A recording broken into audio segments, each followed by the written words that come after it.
What's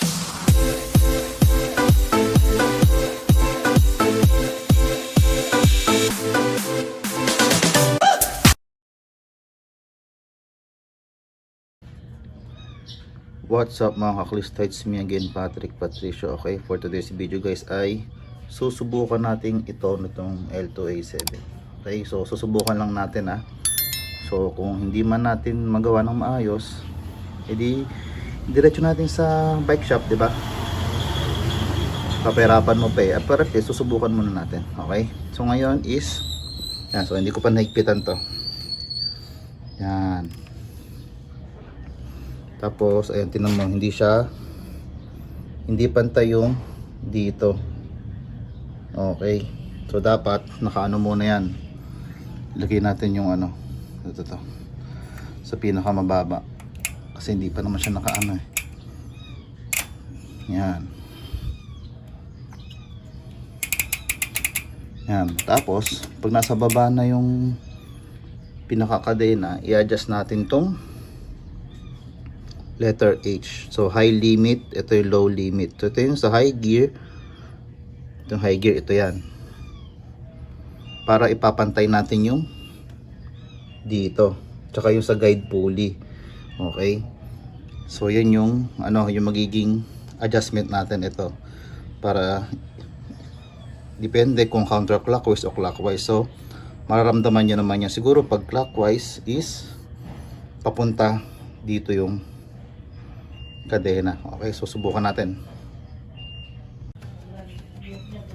So mga kaklista, itatry na natin ipantay. So dapat ito is pantay sa guide pulley. So nakikita natin is hindi siya pantay. So ngayon pipihitin natin tong H limit screw counterclockwise. Yan. Titingnan natin hanggang magpantay siya dun sa high gear natin. Okay, ayan, yun, hanggang magpantay, hanggang makita nyo na pantay na siya. Okay, ayan, okay, konti pa. Yan, sa tingin ko yan, okay na yan. Yan, so pag kaliwa naman, so hindi ko na susubukan so pag pa counterclockwise naman o yung paganyan, o hindi ko ikutin yung paganyan, pupunta naman yan sa right side. So ang tendency nun is mahuhulog yung kadena natin dito. Okay, so sa tingin ko is pantay na yan. So tingnan natin teka lang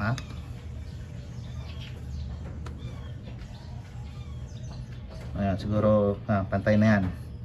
Okay, sa aking paningin so depende na rin yan sa camera.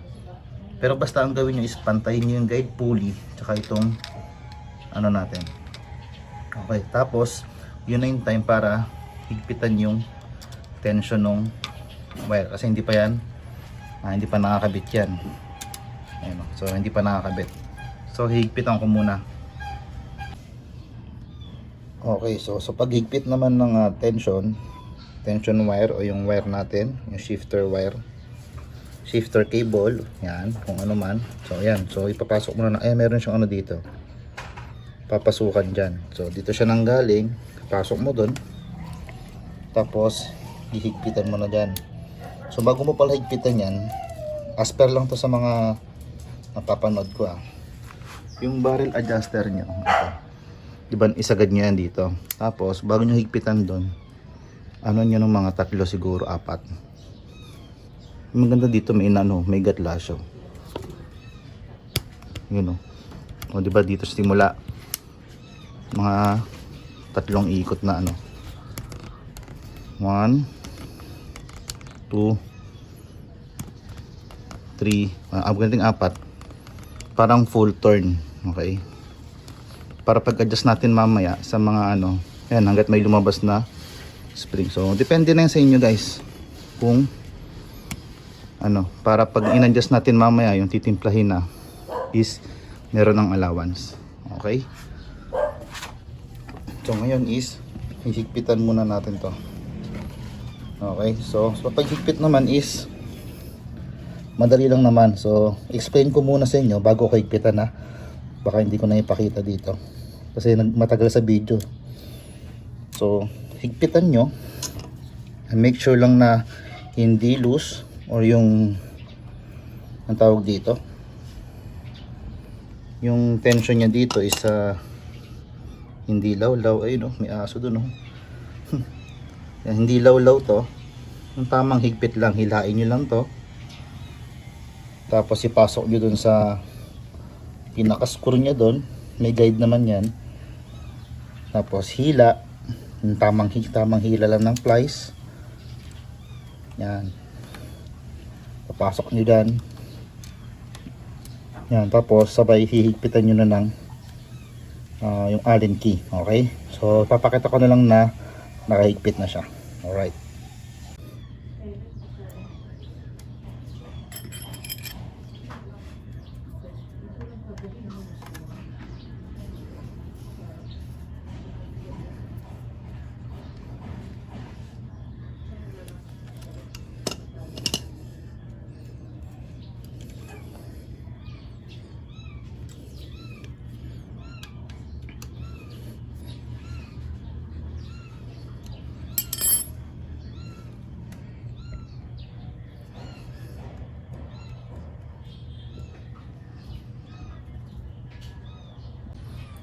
So ayan, at naigpitan na natin kanina to. Ngayon is subukan natin yung unang shifting niya kung goods na. Okay? Ayan, kung may naririnig kayo, yan may sabit yan. So i-shift ko siya pataas. Yun o, shift naman. Okay. Pero hindi pa to timplado Kumaga yung yun muna. Kung ano yung pagka-install natin kanina, wala pa tayong pinipilit na doon sa pagtimpla. Okay. Ayan, may bumabalik. Ayan, may tumutunog-tunog. So ngayon, ayusin na natin yan. Ayan. Tsaka yung limit screw kasi baka mamaya is mahulog dun sa ang inaano ko dito is kung maabot pa siya sa 42 tip. Kasi pag hindi, yan maano-ano. So titimplahin na lang natin yan. Yan. Yan. Ito naman medyo delay yung pagbaba. Yan Yan. So ngayon titimplahin ko na. So pag binaba ko yung ganito. Kunyari medyo delay yung pagbaba nung kadena, pababa din, pag ganun din. Yan, pag ganyan. So pag delay yung pagtaas nung kadena, pataas din. So kumbaga yun na lang yung logic doon. Kumbaga yan, pataas, pag medyo delay yung pataas, ito adjust mo to. Yun, taas baba lang, adjust mo lang yung barrel adjuster natin. Okay? So ganun lang naman ang gagawin mo dun So pag may naririnig kang mga tunog-tunog, titimplahin mo na lang yung barrel adjuster mo. Okay? So hindi ko na masyadong i-detail to kasi matagal. Kasi nga susubukan lang naman natin So bibidyohan ko na lang kapag okay na siya. Okay? Let's go. Okay mga kaklista, meron akong ipapakita sa inyo. Tingnan mo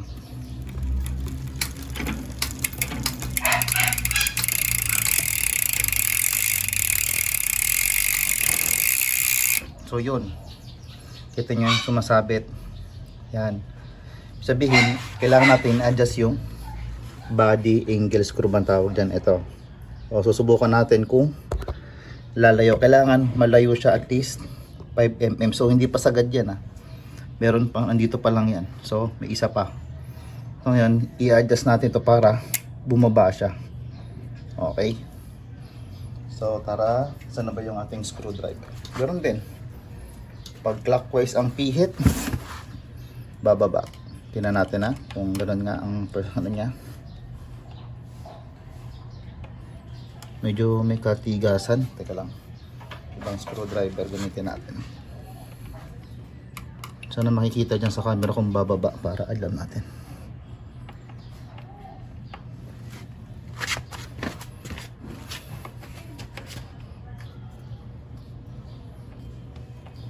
Yan, nakikita nyo guys, bumababa. Diba?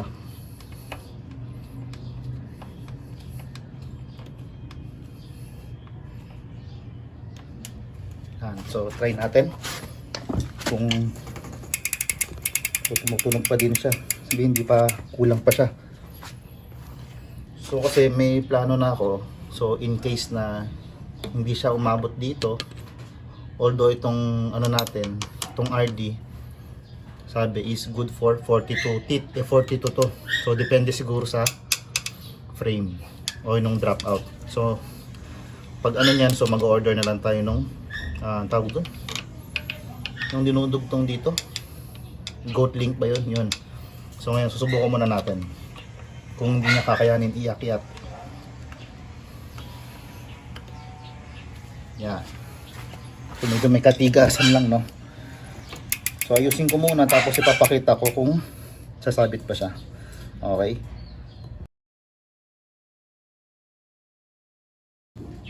So okay mga klisto, may papakita ulit ako sa inyo. Kung napapansin kayo, meron ng color red, yun yung goat link natin. So tingnan nyo to.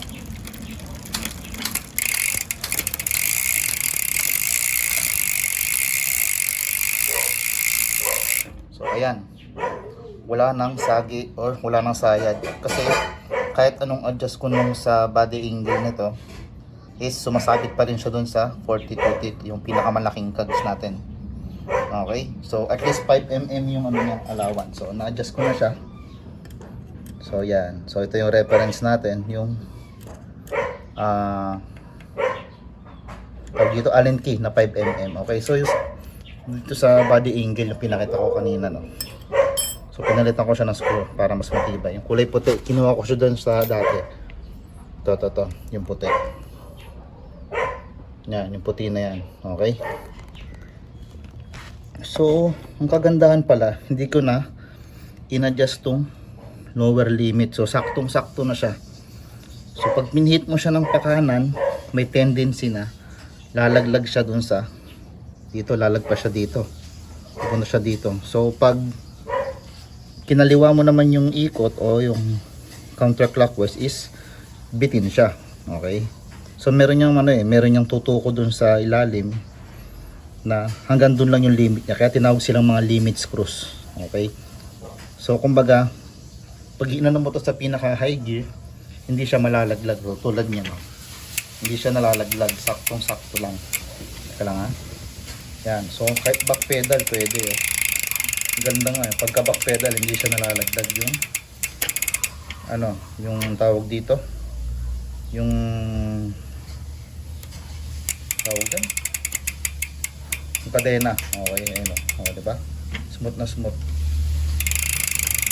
ayos.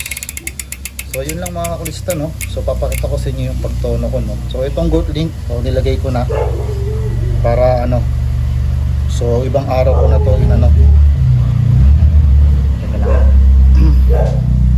Mga ibang araw na tong installation nito. So tinuloy ko lang. Okay?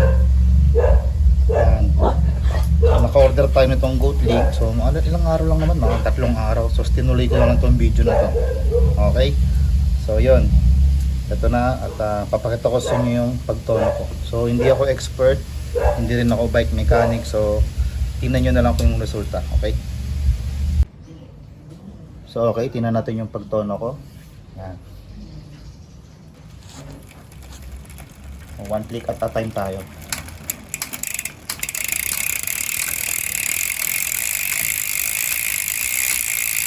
Alright, smooth naman. So pababa naman. So ako, okay na ako dyan sa ganyang tono. Siguro sa iba hindi pa. So depende na sa inyo yan. Okay, so isa pa.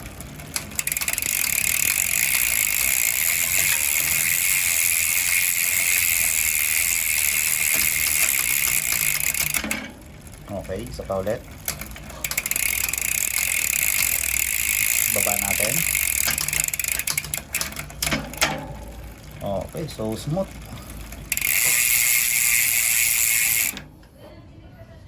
So yun lang mga kaklista, no? At naging successful naman yung pagtotono natin dito sa L2A7 natin. So sana naintindihan niyo yung mga ano niya, yung kumbaga yung settings niya. Kumbaga ito yung high limit, ito yung low limit. Tapos yung nasa likod yung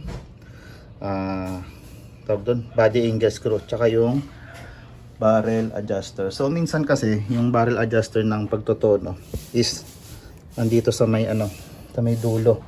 So depende kasi sa RD. So sa L2A7 kasi is andun sa may shifter niya. So yun lang. So sa pag-adjust, so trial and error lang naman yan. So sabi ko nga, pag hindi umaangat ng pagka-shift mo ng pataas, ayaw at medyo may langit-ngit, so pihitin mo pataas yung barrel adjuster. Tapos pag ayaw medyo bumaba, ibababa mo yung adjuster. So ganun lang yung ginawa ko. So hindi ko na masyadong pinakita kasi matagal siya. Okay, so ganun lang yung konsepto nung pagtotono para sa akin So ganun lang yung way ko. Okay, so yun lamang mga kaklistata. Naging successful yung pagtotono natin para sa akin. So sana may natutunan kayo sa video na to. So like and subscribe. So thank you, God bless, and ride safe. Sheesh, uy dumi. L2, baka naman ang ganda ng pagkatono ko sa'yo. Sa akin okay na yung tono na yon. Sheesh.